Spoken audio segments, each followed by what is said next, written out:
हम वही कहेंगे जो हमारा दीन हमको बताता है। आप अपने बेटे से कहता है अगर बुराई कर लिया तूने, अगर बेहयाई हो गई, ये मत समझ के बहुत छुप करके किया। आज से 4000 साल पहले लुकमान हकीम कह रहे हैं अपने बेटे से, अगर बुराई तो आसमानों में जाकर करेगा या पहाड़ के अंदर घुस कर करे या जमीन के अंदर जाकर करे, कहीं पर भी कर ले, जबकि ये तीनों चीजें उनके जमाने में नहीं थी। न पहाड़ों के अंदर जाकर के करने का तस्वुर, न जमीनों के अंदर जाने का, न आसमानों में उड़ने का तस्वुर, ये सब आज के दौर में मुमकिन है। और लुकमान हकीम कहते हैं अगर तू इन सब जगहों पर जाकर कहीं पर भी करेगा, याती बिहल्लाह, अल्लाह वो तेरे सामने लेके आएगा। बेशक वमन यअमल मिस्काल ज़र्रतिन खैरन यरा वमन यअमल मिस्काल ज़र्रतिन शर्रन यरा। तुम अगर राई के दाने के बराबर भी नेकी करो, अल्लाह वो तुम्हें दिखाएगा। राई के दाने के बराबर भी बुराई करो, अल्लाह तुम्हें दिखाएगा। अखलाक सीखने के लिए दूसरी जगह जाते हो, अगर ये फार्मूला किसी को याद हो जाए, मैं कहता हूं सारे सीसीटीवी कैमरे बंद हो जाए, इस बंदे को कोई बहका नहीं सकता जिसके दिल में सिर्फ इतना ख्याल है कि मेरा मौला मुझे देख रहा है, बेशक मेरा रब मुझे देख रहा है। उसकी निगरानी के लिए किसी कैमरे की जरूरत नहीं, किसी सीसीटीवी की जरूरत नहीं। अजीजा ने गिरामी वक़ार, बच्चों के दिलों में अखलाक बाद में आएंगे, अल्लाह का खौफ उनके दिल में डालो, अल्लाह देख रहा है। एक दिन तुम्हें हाजिर होना है, सब लाया जाएगा, सब लाया जाएगा, जो कुछ किया था, जो कुछ कहा था, सब लाया जाएगा। लुकमान हकीम ने अपने बेटे को अखलाक सिखाया। क्या सिखाया? वक़्सिद फी मशीका वग़दुद मिन सौतिका इन अनकरल अस्वाति लसौतुल हमीर। चलना हो तो मियाना अंदाज में चलो, ऐसे नहीं कि अकड़ कर चलना है या झुक कर चलना है, एतदाल के साथ चलो और आवाज को नरम रखा करो। बेशक कुरान कहता है सबसे बुरी आवाज गधे की आवाज है। लोग आज चिल्लाते हैं, एक दूसरे को ठट्टे मारते रहते हैं, ये महफिलों के आदाब भी नहीं, ना ही तुम्हारे अखलाक हैं। इसीलिए शेख सादी ने फरमाया है, तामर्द सुखन न गुफ्ता बाशद ऐबो हुनरश न हुफ्ता बाशद। जब तक आदमी बात नहीं करता, उसकी अच्छाइयां भी मालूम नहीं होती, उसकी बुराइयां भी नहीं मालूम होती। बेशक जब बात करता है तो पता चल जाता है इसके अखलाक कैसे हैं। बात करता है तो समझ में आ जाता है कौन सी कैटेगरी का है। इसलिए अपनी जुबान को ऐसी रखो कि दुनिया तुम्हें आला नस्ल का समझ सके। बात करो तो तमीज के साथ, चीख पुकार करना, एक दूसरे को इस तरह से बात करना नौजवानों में आज आम हो गया है। कुरान कहता है अपनी आवाजों को पस्त करो। एक और बात रब फरमाता है, वला तुसइर खद्दक लिन्नास, लोगों को से मुंह मोड़ करके बात मत करना। सामने तुम्हारे कोई खड़ा है और तुम इधर घूम करके बात कर रहे हो, ये आज फैशन हो गया है। पीछे पलट करके बात करना, इधर देख करके उसको बात करना, लोग ये समझते हैं फैशन है। मेरा मौला फरमा रहा है ये अखलाक से गिरी हुई हालत है। जब बात करो तो आमने सामने, लोगों से मुंह टेढ़ा करके बात ना करना। ये अखलाक कौन सिखा रहा है? ये कुरान अजीम है। तुम पर्सनालिटी डेवलपमेंट सीखने की बात कर रहे हो, तालीमात इस्लाम को छोड़कर क्या पर्सनालिटी डेवलपमेंट हासिल कर पाओ? तुम्हारे पास सब कुछ है लेकिन सीखना नहीं चाहते। आज तक नौजवानों में से मुझे कोई मिला नहीं इस तरह से कि लोग आते हैं, मुफ्ती साहब बीवी को 2 तलाक दे दिया, 3 तलाक दे दिया, अब क्या करना है, इद्दत कैसे गुजारना है? या ज्यादा से ज्यादा दारुल इफ्ता में आते हैं, मुफ्तियान इकराम होंगे, झगड़े के मसाइल लेकर के आते हैं, बाप मर गए, इसको कितना मिलना है, इसको कितना मिलना है। अरे जिंदगी गुजर गई, कभी आ करके ये क्यों नहीं पूछा मेरे घर में मंगनी हो रही है, शादी हो रही, ये बताएं मेरे मुस्तफा ने कैसे शादी की? क्या बात है, क्या बात, बेशक ये क्यों नहीं पूछा? मैं बीमार हो गया हूं, मुझे बताएं रसूलुल्लाह ने बीमारी के आलम में क्या कहने का हुक्म दिया? क्या बात, अगर तलब हो मेरे नबी के पीछे चलने की तो बंदा ढूंढ ढूंढ कर चलेगा, बेशक ढूंढ ढूंढ कर चलेगा। बेशक हजरत इमाम अबू यूसुफ के बारे में और बाद में इमाम अहमद बिन हम्बल के बारे में कहा कि आपने कलिंगड़ खाने का बहुत शौक था, तरबूज, आप तरबूज कहते हैं? हाँ, हमारे यहाँ मुंबई में इसको कलिंगड़ कहते। और उन्होंने ये कहा कि ये सुन्नत भी है। मुझे रिवायत मिली है कि हुजूर ने भी खाया लेकिन जिंदगी भर खाए नहीं। मुरीदीन ने पूछा कि हुजूर जब सुन्नत भी है और आपको शौक भी है, खाते क्यों नहीं? कहते हैं अब तक मैं वो तरीका ढूंढ रहा हूं कि मेरे नबी ने कितने टुकड़े करके खाए। अल्लाह अकबर, अल्लाह अकबर, वाह वाह। मुझे वो जो तरीका चाहिए, हुजूर के पीछे चलने वाला ढूंढ ढूंढ करके अमल करता है। और आज हमने जिंदगियां ऐसी बनाई हुई हैं कि लगता है दारुल इफ्ता मुफ्ती और उलमा सिर्फ तलाक के लिए हैं, ये इद्दत के मसले पूछने के लिए, विरासत के मसले पूछने के लिए। अरे हमें भी काम दो, हम ढूंढ ढूंढ कर तुम्हें बताएं मेरे नबी चलते कैसे थे, मेरे नबी बात कैसे करते थे, लोगों से मुसाफा कैसे करते थे, लोगों के सामने आते तो कपड़े कैसे पहनते थे, मेरे नबी की नमाजें कैसी थी, हुजूर जब दस्तरखान पर बैठते कहां से शुरू करते कहां से खत्म करते।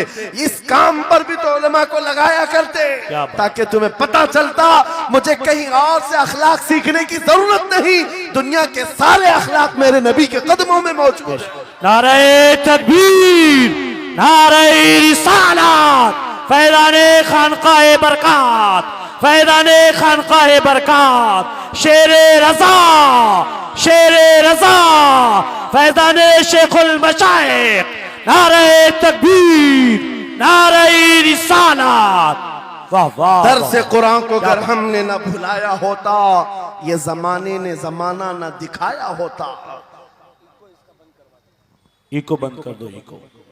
कुरान पाक के सिलसिले में मुझे बयान करने का हुक्म दिया गया, बस मैं वही बातें कर रहा हूं। मैं आपको अपने मौजू से जो मुताल्लिक है वो बातें अर्ज करता हूं। कुरान क्या तमीज सिखाता है। आज घर घर के अंदर जो एक बहुत बड़ी बला आई हुई है, हर तीसरा चौथा घर ये शिकायत लेकर के आता है बेटा हाथ से निकल गया, बेटी हाथ से निकल गई। माँ बाप इस बात के लिए रोज परेशान है, बेटा हाथ में नहीं आता, बेटी हाथ में नहीं आती। जहां ये जवान हुए 10वीं पास किया, ये मुंह दिखाते हैं हमको, आंख फिराते हैं हमको। फरमाबरदार बच्चों की कमी बहुत कम हो गई। गलती इन बच्चों की नहीं, उन माँ बाप की भी है। तुमने इनकी तरबियत तो खिलौनों से की है। इनकी तरबियत में तो तुम चाहते थे कि हर संडे इनको पिकनिक पर ले जाएं, बच्चा खुश हो जाएगा, इनको घुमाएंगे फिराएंगे, जो बच्चा मांगेगा सब ला कर देंगे। अरे ये 14 साल का नहीं हुआ, हाथ में मोबाइल भी पकड़ा दिया, सब कुछ कर दिया बच्चे के लिए। और अब बाप ये सोचता है ये 16 साल का हो जाए तो मेरी बात मानना चाहिए। एक बात याद रखो, जमीन में अदरक बो करके गन्ना आने की उम्मीद मत रखना। बेशक बेशक, जो बोते हो वही फसल आती है। मेरे नबी ने फरमाया अल्लिमु औलादकुम सलासा खिसालिन हुब्ब नबीकुम व हुब्ब अहली बैतिही व तिलावतल कुरानिल करीम। मेरे आका की हदीस है, हुजूर फरमाते हैं अपनी औलाद को सबसे पहले 3 बातें सिखाओ। 3 बातें सिखाओ। क्या है? नंबर 1 अपने नबी की मोहब्बत सिखाओ। बेशक, सुभान अल्लाह। क्या होगा इससे? तुम जिस बात के लिए आज परेशान हो ना, 16 साल के बाद मेरा बच्चा मेरा फरमाबरदार बने, याद रखो तुम अगर इस बच्चे को नबी की मोहब्बत डालो, 16 साल नहीं तुम्हारा बेटा 60 साल का होगा, तब भी सर झुकाकर तुम्हारे साथ खड़ा रहे। क्या बात, बेशक बेशक। तुम उसके दिल में अल्लाह रसूल की मोहब्बत डालो, अल्लाह तुम्हारी मोहब्बत उसके दिल में डाले। बेशक बेशक, ये रिटर्न दिया जाता है। नंबर 1 अपने नबी की मोहब्बत, नंबर 2 रसूल पाक के अहले बैत की मोहब्बत। मेरे आका फरमाते हैं बच्चों को सिखाओ। तीसरी चीज कुरान की तिलावत। ये 3 चीजें सिखाओ सबसे पहले बच्चों को। लेकिन इन 3 चीजों से तो हम बच्चों को छोड़ ही चुके। सबसे पहली चीज जो सिखानी थी वो अपने नबी की मोहब्बत। अजीजा ने गिरामी वखार, आज घर घर के अंदर ये जो मुसीबतें आई हैं, माँ बाप की नहीं सुनता।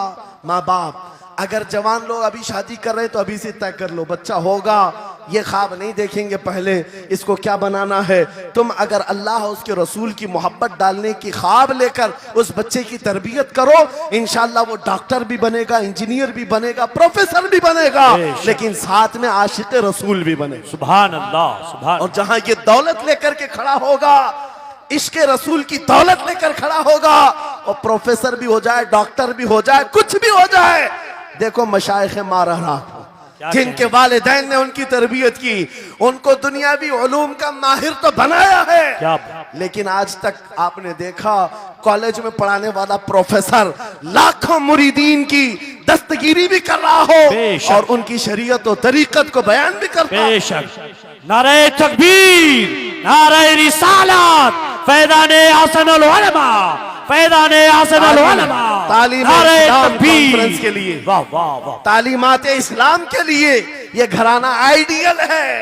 मैं मुबालगा आराई नहीं कर रहा हूं, मुबालगा आराई नहीं कर रहा हूं। बेशक। जहां पर एक बेटे को बाप ने वक्त का एक बड़ा प्रोफेसर बनाया तुम्हारे इसी शहर का, क्या बात, दूसरा बेटा अगर इनकम टैक्स का चीफ बन चुका हो, क्या बात। बेशक। तीसरा अगर पुलिस की डिपार्टमेंट में डीआईजी या बड़े ओहदे पर पहुंचा हो। बेशक। लेकिन हमने हर एक को देखा, चाहे ये दुनिया के किसी मकाम पर जाएं, जब ये अपने असलाफ की बारगाह में आते हैं तो सर झुकाए हुए शरीयत के तरीकत के संगम नजर आते। क्या बात, बेशक बेशक क्यों? बेशक। इसलिए कि इनकी तरबियत सिर्फ और सिर्फ ट्यूशन के बहाने नहीं छोड़ दी गई थी, क्या कहने। लोगों की गोद में डालकर। जैसे आज लोगों को लगता है बच्चे को पढ़ाने के लिए महंगी स्कूल दे दो, अच्छी से अच्छी स्कूल, और बच्चा आए तो शाम में ट्यूशन के लिए किसी टीचर या प्रोफेसर को दे दो। बच्चा तुम्हारी गोद में आया ही नहीं।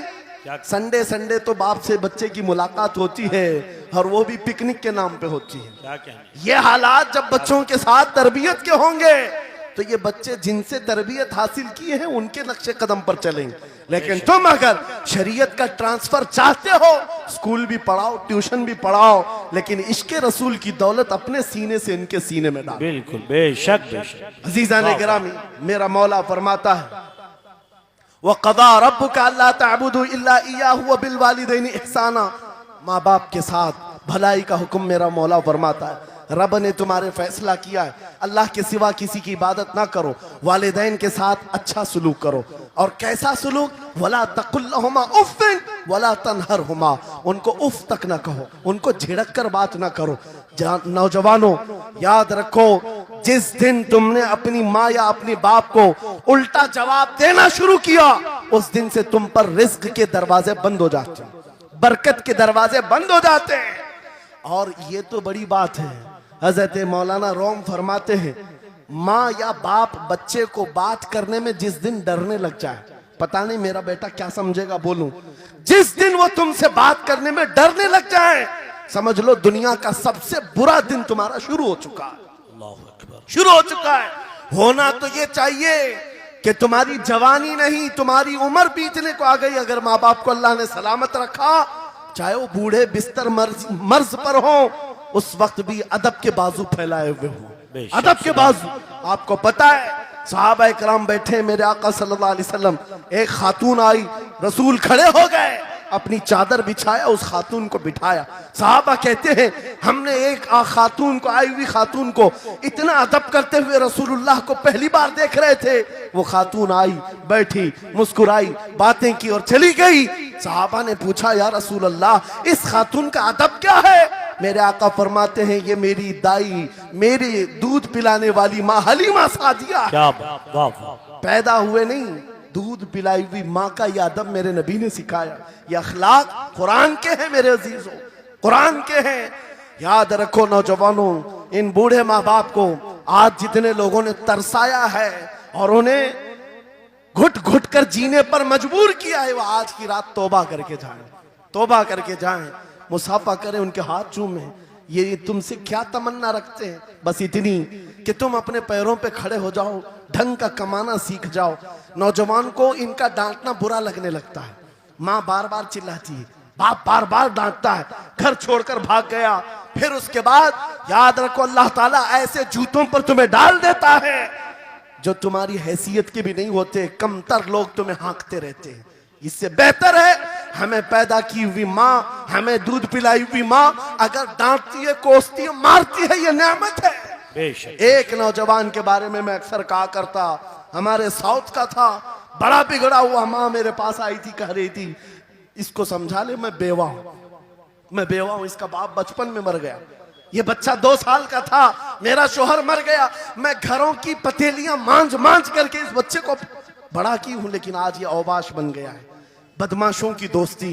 मैंने उस नौजवान को बुलाया था, अपने करीब किया, समझाया, अल्लाह ने उसको समझ दे दी। वो लड़का थोड़ा बहुत सीधे रास्ते पर आया और बेंगलुरु गया था कमाने के लिए। मैंने कहा नौकरी कर, तेरी माँ कुछ नहीं चाहती, वो जिंदगी तो गुजार चुकी, अपने हाथों से कमाई है, बस ये चाहती है कि तेरी कमाई का एक लुकमा खा ले। ऐ नौजवान, क्या अपनी माँ को इतना भी सुख नहीं देना चाहता? गया था कमाने के लिए मेरे अजीजों, आज भी वो मौजूद है, आज भी है। वो कमाया, महीना भर गुजरा था या 2 महीने ही, अपनी तनख्वाह लेकर के वतन वापस आया।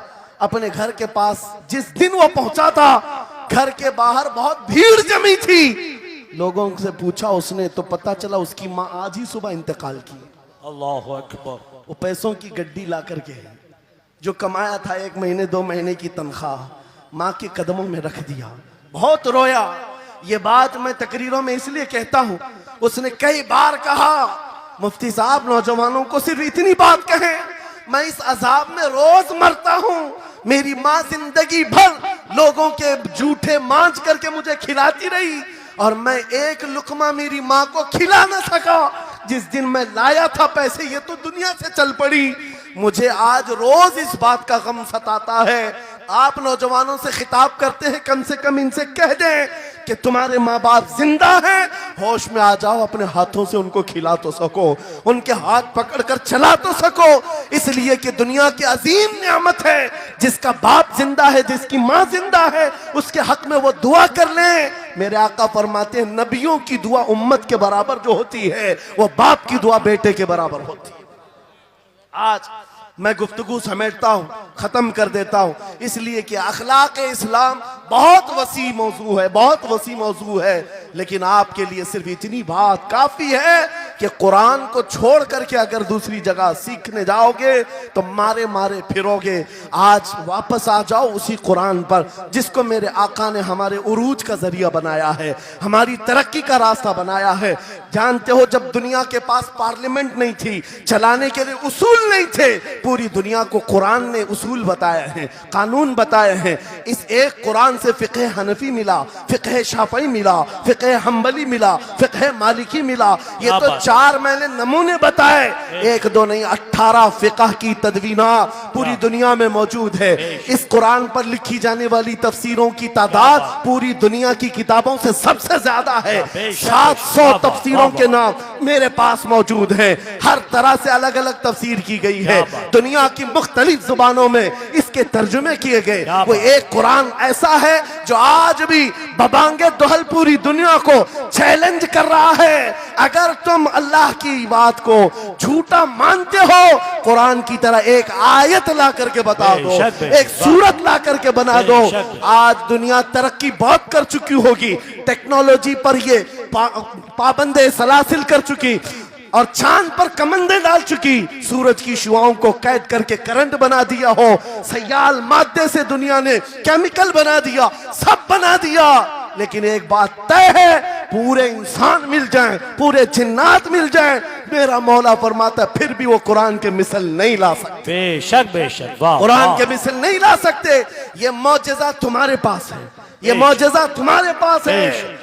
दुनिया के पास ये दौलत नहीं। उठो वगरना हश्र न होगा फिर कभी, दौड़ो के जमाना चाल अपनी चल गया। मेरे अजीजों, आखिरी बात, ये सारे उलूम तो कुरान में हैं, अखलाक भी कुरान में है, तिजारत के उसूल भी हैं, शादीशुदा जिंदगी के उसूल भी हैं, माँ बाप के साथ हुस्न सलूक भी है, बच्चों की तरबियत भी है, पड़ोसियों से मामलात भी हैं, उस्ताद और शागिर्द के हुकूक भी बयान किए गए हैं। ये सारे फील्ड अपनी जगह पर, लेकिन कुरान का जो गाज़ा है, कुरान की जो रूह है, कुरान का जो खालिस शहद है, वो क्या है? कुरान पढ़ने वाले को सबसे बड़ी दौलत अगर कोई मिलती है तो अपने नबी से बेइंतहा इश्क करने की दौलत मिलती है। आगाज से आखिर तक कुरान है नाते मुस्तफा, महबूब के बयान का कैसा अनोखा ढंग है। जुनैद बगदादी के जमाने में एक आर्टिस्ट आया था, एक मुसव्विर, लोगों की मुंह बोली तस्वीर खींचता था।